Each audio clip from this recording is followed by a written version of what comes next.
وہ نقصان یہ ہے کہ فرش عزا جو ہے وہ سیدۃ النساء العالمین تشریف لے آتی ہیں، اور انٹرنیٹ سے سننا جو ہے وہاں حضرت زہرا نہیں آتی ہیں۔ سماعت کا ثواب ممکن ہے مل جائے، مگر یاد رکھیے ثواب بھی دلائے دیتا ہوں، یہ اصل ہے اور وہ خواب ہے۔ فرق محسوس ہوا آپ کو؟ یہ اصل ہے، سننے والوں سنو، یہ اصل ہے، اصل یہاں آؤ گے، اور وہ خواب ہے۔ امیر المومنین علیہ السلام کے سامنے ایک شخص پکڑ کے لایا گیا، پوچھا کیا ہے؟ کہا یا علی میں نے گناہ کیا۔ حضرت نے پوچھا کیا گناہ کیا؟ اس نے کہا میں نے زنا کیا۔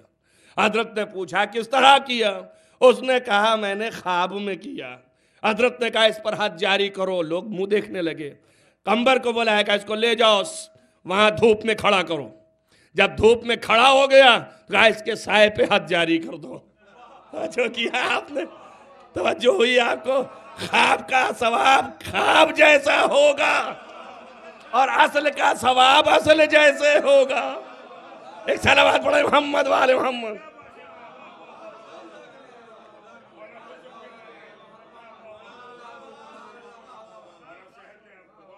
تو بس معاملہ یوں ہے کہ آپ انٹرنیٹ سے سنیے گا تو اس کا ثواب اتنے حد تک جیسے خواب کا ہوتا ہے اس طرح ہے، لیکن فرش عزا پہ آئیے گا تو ظاہر ہے کہ معصومین کی برکت آپ ملاحظہ کریں کہ عزاداری میں اہم ترین چیز جو مانی گئی وہ ذکر اہل بیت، اور یہ عبادت ہے، عبادت کی طرح آئیے۔ جو بہت سے لوگ باہر کھڑے رہتے ہیں، اب میں کیا کروں، ہے ہی نہیں آج نہیں سناتا ان کو کہ ان ماتموں سے فائدہ اس حد تک نہ پہنچے گا۔ بھئی جب آپ خوشی نہ کریں ہمیں خوش نہ کریں آپ، اور اس کے بعد کہیں ہم آپ کا جوتا اٹھائے لے رہے ہیں، ارے بھائی ہم کو تو آپ نے ناراض کر دیا، چاہے جتنی دفعہ جوتا اٹھائیے۔ سوال یہ ہے آپ چاہے اتنی دفعہ جوتا اٹھائیے، جب ناراضی کر دیا ہم کو، بد دل کر دیا، جس فرش عزا پر بی بی تشریف لا رہی ہیں اور اہل بیت آ رہے ہیں، آپ باہر کھڑے ہو کر کے سگریٹیں پھونک رہے ہیں، پک پک پک باتیں کر رہے ہیں، اور یہاں نہیں ہیں، یہاں نہیں بیٹھ رہے ہیں، بی بی کو دکھ دے رہے ہیں۔ اب اس کے بعد پھر آپ کہہ رہے ہیں ماتم کرنے آ رہے ہیں۔ ارے کاہے کا ماتم؟ اب کیا ماتم؟ وہی جوتا اٹھا رہے ہیں، اب آپ جوتا اٹھا کے کیا پائیں گے؟ اس کی حیثیت ماتم کی اصل یہ ہے، اس کے بعد ماتم ہے، لہذا پہلے یہاں آنا چاہیے۔ اصلاح کی ضرورت ہے پبلک کو، بیچارے جانتے کچھ نہیں، کانسیپٹ بازاروں کو معلوم نہیں، ایک چیز لے لیتے ہیں چلنے لگتے ہیں۔ ایک صاحب نے ایک دفعہ کہا نیت تو ہوتی ہے میری، گھر سے جب نکلے تھے تو نیت کر لیا تھا کہ فرش عزا پہ بیٹھیں گے، مجلس میں جا رہے ہیں، باہر کھڑے ہیں نیت کیے ہوئے، کیا ہے اس میں؟ نیت تو ہے نا، نیت پر ثواب ملتا ہے۔ میں نے کہا ٹھیک ہے کل سے ایسا ہی کرنا تم، جب آنا نماز میں، یہ بھی عبادت ہے نا، اور نماز بھی عبادت ہے، تو نماز میں آنا اور نیت کرنا، اور نیت کر کے تکبیر کہہ کے جلدی سے پھوٹ لینا یہاں سے، اور باہر کھڑے رہنا، سگریٹیں پینا، یہ کرنا وہ کرنا، اور اس کے بعد پھر فقہا سے پوچھنا کہ اب ثواب ملے گا تجھے کہ نہیں ملے گا؟ ثواب تو ملے گا اس وقت جب ہوگی نماز نا۔ نیت کر کے بھاگ گئے آپ تو کہاں نماز رہ گئی آپ کی؟ جب نماز ہی نہیں تو ثواب کہاں ہے؟ ثواب اسٹرکچر پر ملے گا، خالص آپ نے جو سن لیا ہے یہ خالص نیت ہے، نیت ہے۔ صلوات پڑھیں محمد والے محمد۔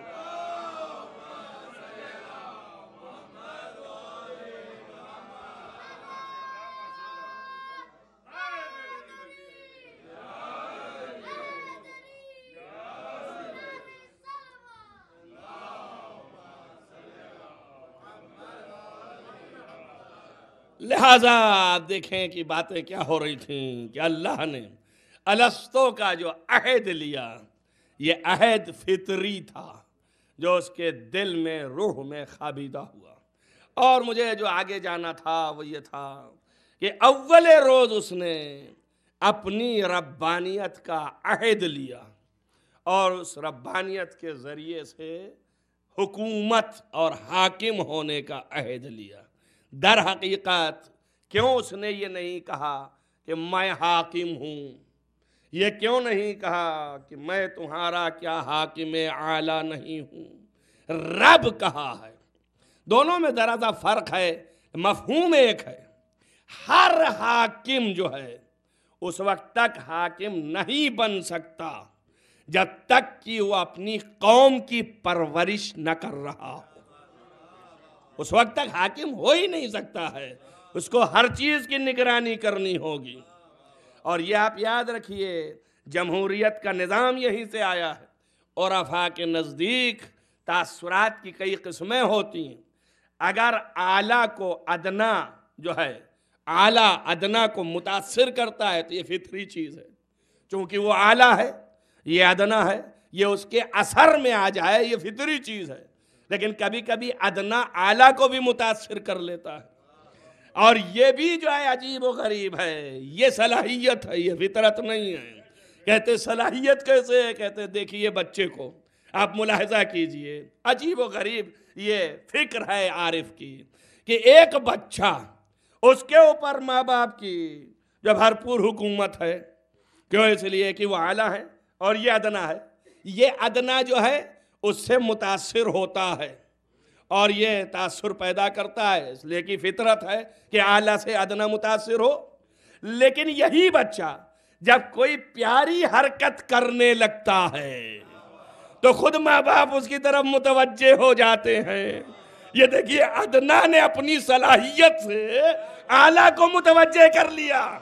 جو کہ آپ نے اس قاعدے سے کہتے ہیں کہ اگر بندہ اللہ کی راہ میں محسن بن کر کے آ جائے تو پھر خدا متاثر ہونے لگتا ہے۔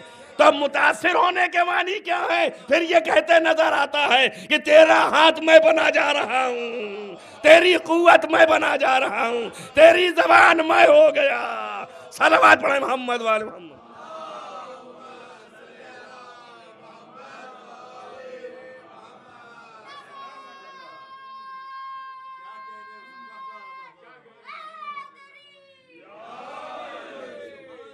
آپ سمجھے ایک بات کو کیا میں نے پیش کیا آپ کے سامنے؟ اس فلسفی و عارف نے کیا کہا؟ اس نے یہ کہا کہ غور کرو، فطرت کے مطابق ہونا فضیلت نہیں ہے، فضیلت صلاحیت پر ہے۔ تو وہ ہونا کہ آپ اللہ سے متاثر ہو رہے ہیں یہ فطرت ہے، یہ فضیلت نہیں ہے۔ فضیلت اس میں ہے کہ آپ اپنی صلاحیت سے خدا کو متاثر کر رہے ہیں۔ جو کہ آپ نے تو اب ضرورت پڑ گئی کہ جنہوں نے خدا کو متاثر کر لیا وہ فضیلت مآب ہوئے۔ جب فضیلت مآب ہوئے تو ان کی تعریف کرنا یہ فطرت کا تقاضا ہے۔ دیکھیں، آپ ملاحظہ کریں، صلاحیت نے بھی فطرت پر حکومت کر لی۔ آپ مجبور ہو گئے لوگ تعریف کرنے پر کہ کیا کہنا کہ جس سے ساری کائنات متاثر رہے اس کو اس نے متاثر کر لیا۔ آپ دیکھیں، اگر متاثر نہیں کیا تو پھر کیا کیا؟ کہ ایک شب ایسا سوئے کہ خدا اتنا متاثر ہوا کہ ملائکہ سے کہا جاؤ نیچے اس کی حفاظت کرو۔ توجہ کریں آپ، ملائکہ جو بھیج رہا ہے حفاظت کے لیے، یہ اس بات کی دلیل ہے کہ انتہائی اخلاص عبادت کو خدا پہچان گیا اور ایسا علی نے متوجہ کر لیا۔ جب ملائکہ کو بھیج دیا اور شان خواب دیکھا تو پلٹ کے کہہ دیا کہ میں اپنا مرضی اس کے ہاتھ میں دیتا ہوں اور اس کا نفس لیے لیتا ہوں۔ ایک صلوات پڑھیں محمد والے محمد۔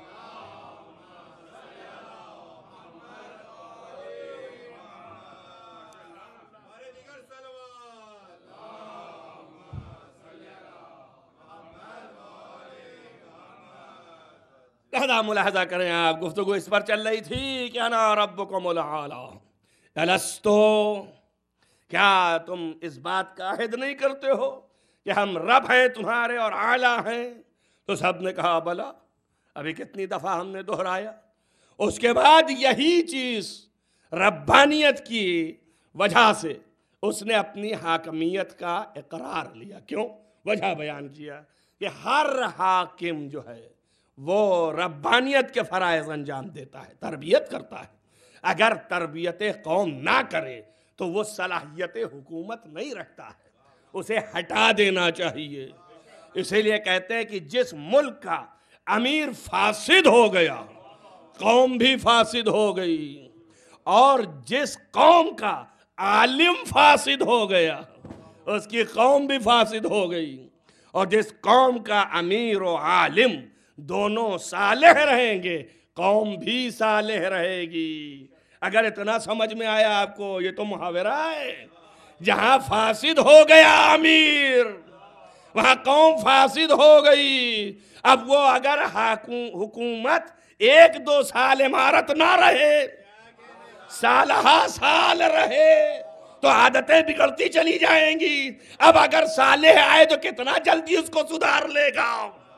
توجہ کریں آپ، تو کیسے اتنا جلدی سدھر سکتا ہے؟ اس کے لیے بھی اتنا ہی ٹائم چاہیے۔ 25 سال ایک طرح سے پرورش دیا تو 3 سال میں کیسے سدھر جائے نظام؟ لہذا چاہیے کہ نظام بھی سدھارنے والا کم سے کم 25 سال لے، تاکہ ان کی فطرتیں جہاں تھیں وہیں پھر پلٹا کے لے جائے۔ ایک صلوات پڑھیں محمد وآل محمد۔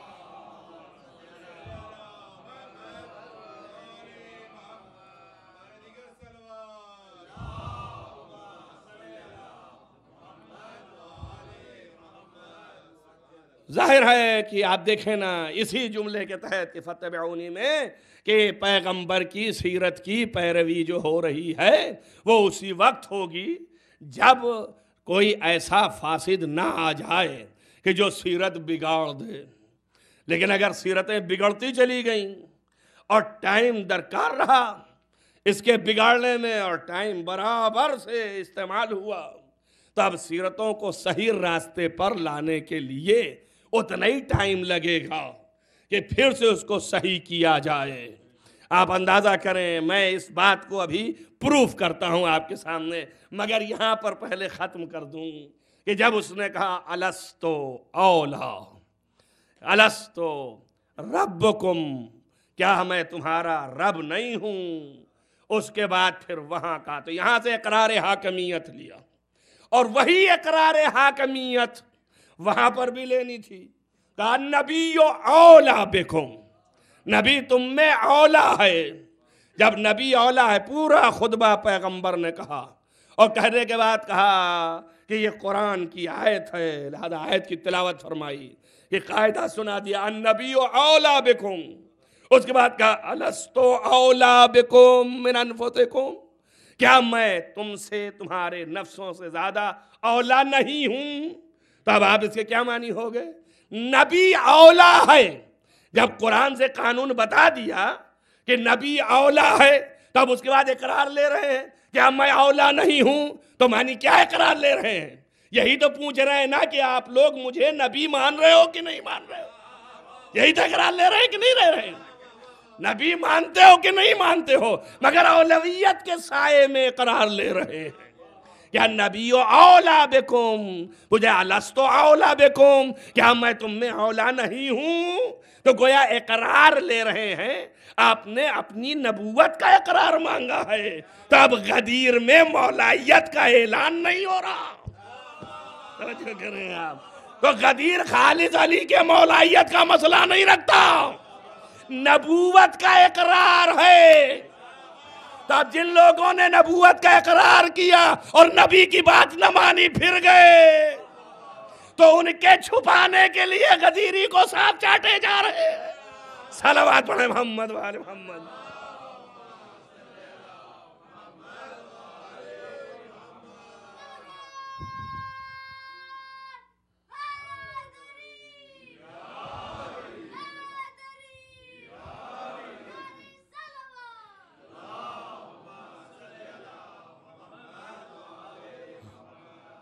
الستو اولا بکم، کیا میں تم میں اولا نہیں ہوں؟ تو سب نے کہا بلا، ہے نا؟ جیسے ہی بلا گا آپ نے فرمایا من کنتو مولا فہذا علی مولا۔ تو جب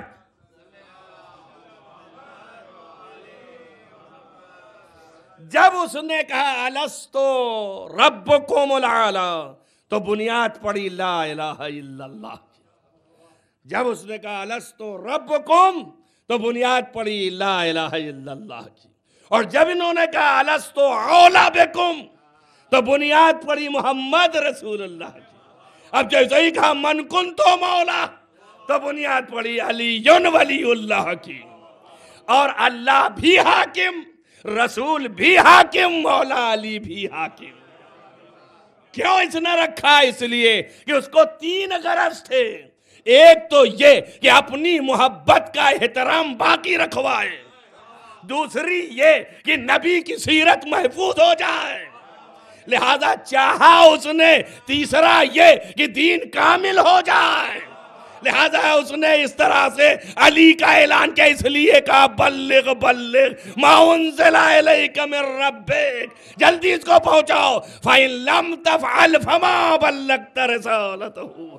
صلوات پڑھیں محمد وآل محمد۔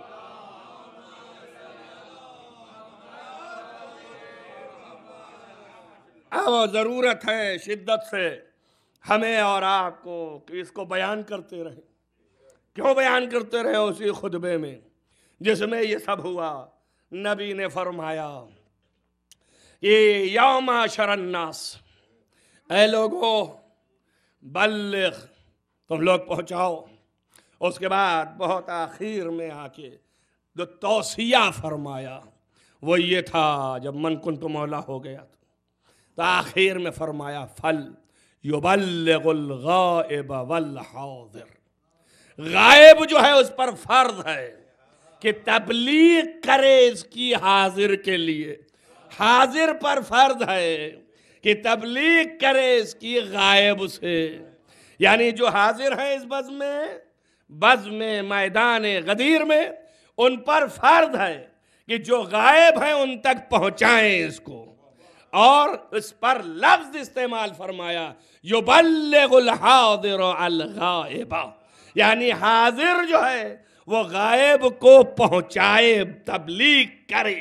کسی بھی آیت میں قرآنی آپ نہیں دکھا سکتے ہیں، نہ کسی خطبے میں کہ پیغمبر نے کہا ہو کہ فرض ہے ہر حاضر پر کہ غائب تک نماز کی تبلیغ کرے، روزے کی تبلیغ کرے، حج کی تبلیغ کرے۔ صرف اس بات کو کہا ہے ولایت کو کہ فَلْيُبَلِّغُ الْحَاضِرُ الْغَائِبُ، یہ ہر حاضر پر فرض ہے کہ غائب تک اس کی تبلیغ کرے، وَالْوَالِدُ الْوَلَدَ، اور ہر باپ پر فرض ہے کہ اپنی اولاد کو اس کی تبلیغ کرے۔ جو کر رہے ہیں آپ نا، اسی لیے علماء نے ایک طریقہ نکالا کہ ایک منبر رکھو، اس پر بیٹھ کر کے اس کی تبلیغ کرو، اپنی بھی اولاد کو سناؤ، غیروں کی بھی اولاد کو سناؤ۔ صلوات پڑھیں محمد وآل محمد۔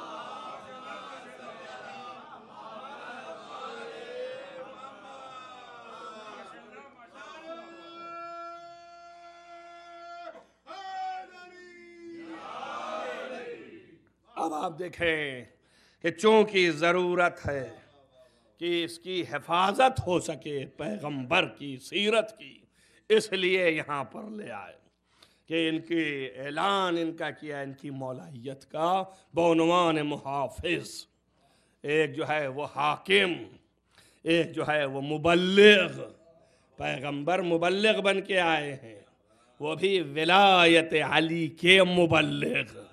اس کے اندر بڑے نکات ہیں، پھر انشاءاللہ کبھی اور کسی اور جگہ پیغمبر نے صرف نہیں کیا اتنا جتنا اسٹیمنا یہاں صرف کیا کہ یہ خبر آپ تک پہنچی تو اس سے خائف بھی ہوئے، تو اسی کا قرآن میں آئے تھے واللہ یعصمک من الناس، کہ انشاءاللہ یہ خوف میں آپ کو کسی اور مجلس میں یا اسی میں آئندہ بیان کروں گا کہ آپ دیکھیں۔ ملاحظہ یہ ہے کہ اس اتباع اور پیروی کی بھرپور مکمل حفاظت اللہ نے ان کی ذات سے کروایا تاکہ سیرت پیغمبر میں تبدیلی نہ ہو۔ اب وقت نہیں ہے کہ میں آپ کے سامنے بیان کروں، کل انشاءاللہ یہ سیرتیں ہی بدل رہی تھیں جس کی وجہ سے قیام امام حسین علیہ السلام ہوا، اور وہ ایک ہی فقرہ کافی ہے کہ جب آپ نکلے تھے تو فرمایا تھا کہ میں اس لیے نہیں نکل رہا ہوں کہ حکومت طلب کرنا ہے، ولا اطلب الحکومت، حکومت نہیں طلب کرنا ہے، نہ مال چاہیے، نہ دولت چاہیے، نہ جاہ چاہیے، نہ جلال چاہیے، بلکہ منصب غدیر جو ملا تھا اس کا بھرپور طریقے سے بیان امام دے رہے ہیں، تفسیر کر رہے ہیں کہ میں اس لیے نکلا ہوں کہ اپنے جد کے حلال جو حرام کیے جا رہے ہیں ان کو حلال رکھوں، اور جو حرام حلال کیے جا رہے ہیں ان کو حرام رکھوں۔ بس یہ معلوم ہے کہ محافظت سیرت پیغمبر کے لیے نکلے ہیں۔ تو اب آج سے یہ سوال نہ پوچھئے آپ کہ مقصد حسین کیا تھا۔ مقصد حسین جو لوگ ایک چیز میں منحصر کر دیتے ہیں یہ ان کے عقلوں کے لیے ہے کہ حسین ایک چیز کے لیے جان نہیں دیے ہیں بلکہ سیرت پیغمبر کے تحفظ کے لیے جان دی ہے۔ اور اس سے پہلے تجزیہ پیش کروں گا آپ کے سامنے، اس سے پہلے جتنے تھے سیرتیں بدلتے رہے ہیں اور جزء اسلام بناتے رہے ہیں، لیکن امام حسین کی شہادت کے بعد کوئی ایسی سیرت نہیں ہے جو اسلام کا حصہ بن سکی ہو۔ یہ حسین ابن علی کا کارنامہ ہے جس کے لیے نکلے آپ۔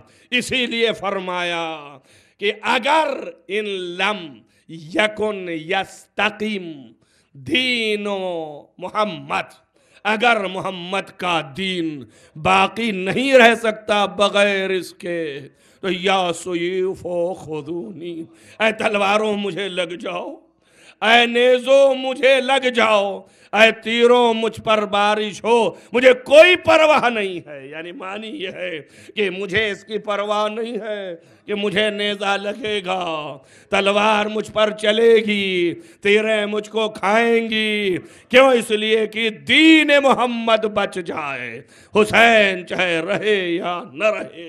اللہ اکبر۔ اسی لیے کہا جاتا ہے کہ اگر حسین ابن علی نہ ہوتے تو دین اسلام نہ بچتا۔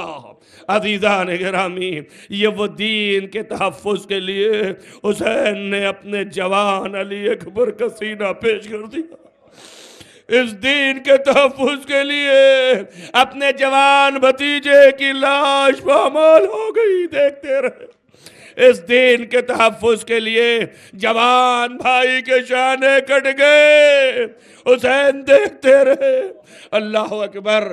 آپ اندازہ کریں کہ اسی دین کے تحفظ کے لیے حسین کے ایک ایسا بچہ جو میوہ دل تھا اسے لے گئے اور تیر کا نشانہ ہو گیا۔ جزاکم ربکم خیر الجزا۔ عزیزان گرامی، تمام خیموں میں آگ لگی، اہل حرام کشا کشا پھرائے گئے، آردائیں چھنی، زینب قید خانے میں رہی، صرف اس لیے کہ دین محمد بچ جائے۔ عزیزان گرامی، بس عزیزو مرثیہ ہو رہا تھا، آپ مرثیہ سن رہے تھے، میری عادت ہے مرثیہ کے مطابق پڑھتا ہوں۔ یہ مرثیہ میں کہہ رہے تھے جناب علی اصغر کے مصائب۔ اللہ اکبر۔ اس بچے کے مصائب کی انتہا ہے۔ عزیزان گرامی، آپ اندازہ کریں کہ اتنا چھوٹا بچہ جو حسین کا واقعاً میں ہوئے دل، یہ انتہائی احتجاج ہے کہ امام عالی مقام۔ ایک روایت میں دیکھا کہ شب نہوم حضرت اپنے اونٹ کے اوپر سوار ہو کے پکارے تھے، اے قوم جفاکار، اگر ہم تم کو ایسے خاطی سمجھ میں آتے ہیں اور ظالم سمجھ میں آتے ہیں تو یہ چھوٹے بچے اور یہ اہل حرم، یہ عورتیں، یہ جو پیاسی ہیں الا تش الا تش کہہ رہی ہیں، انہوں نے تو کچھ نہیں بگاڑا، ان کو پانی دے دے۔ عزیزو، یہاں سے اتمام حجت شروع ہوا، لیکن ظالم پسر سعد نے جواب میں یہ کہا کہ اے حسین، اس نہر فرات سے سور اور کتے بھی پانی پیئیں گے، لیکن حسین تمہیں پانی نہ ملے گا۔ اللہ اکبر. آپ اندازہ کریں میرا مولا کتنا مجبور نظر آ رہا ہے. ہاں صاحب اقتدار ہونے کے بعد مقام امتحان میں مجبور نظر آ رہا ہے.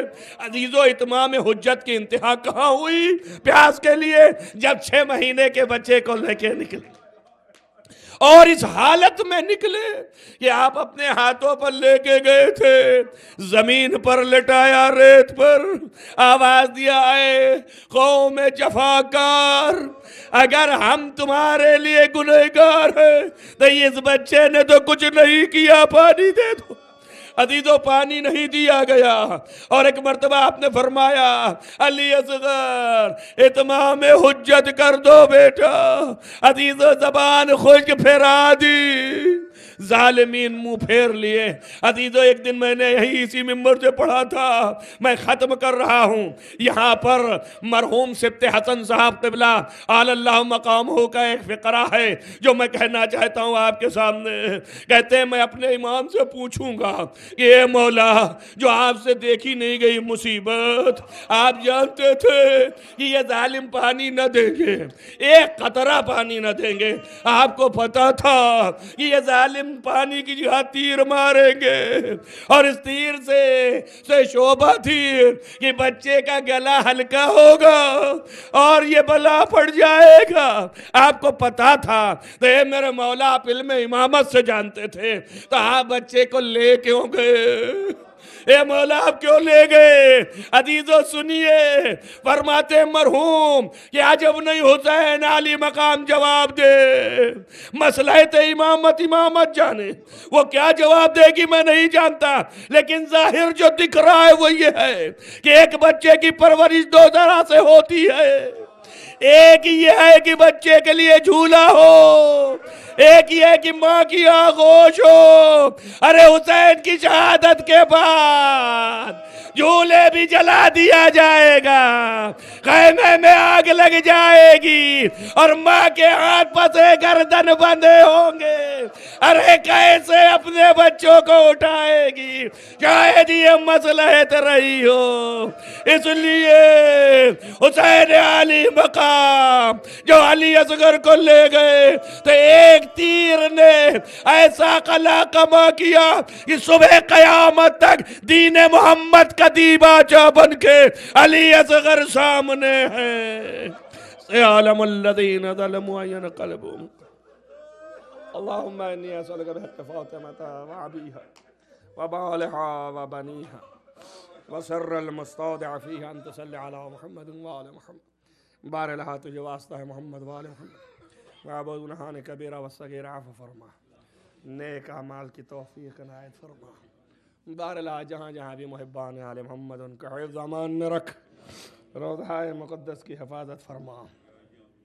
بار الہا تجھے واسطہ ہے محمد وآل محمد کا, جن مریضوں نے شفا کے لیے کہا ہے ان تمام مریضوں کو شفائے عاجل و کامل عنایت فرما. بار الہا جو مرحومین آل محمد علیہ السلام کے چاہنے والے ان کو جوار معصوم میں جگہ عنایت فرما, خصوصاً ان کے مرحومین کو جوار معصوم عنایت فرما. بار الہا ہمارے تمام حاضرین جلسہ کے دلی مرادوں کو برلا. بار الہا بانی مجلس تمام مشکلات کو رفع فرما. بار الہا امام کا ظہور جلد از جلد فرما, ان کے اصحاب و انصار میں شمار فرما. اللہم تقبل من دعا بحق محمد و آل محمد. آپ حضرات سے گزارش ہے کہ 1 مرتبہ سورہ حمد, 3 مرتبہ سورہ قل اللہ کی تلاوت فرما کر کے مرزا حبیب اللہ خان ابن مرزا غلام عباس مرحوم چاندنی بیگم بنت امیر احمد علی خان کی روح کو بخشے.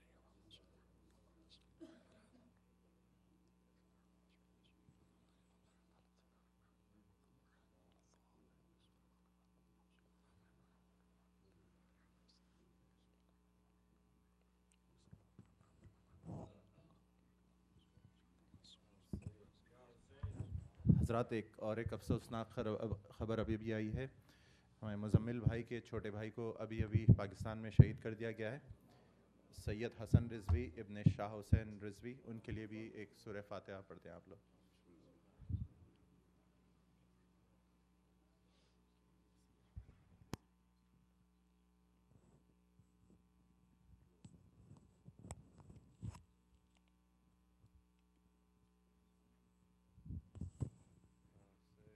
Hussein, Ya Hussein, Ya Hussein, Ya Hussein, Ya Hussein, Ya Hussein, Ya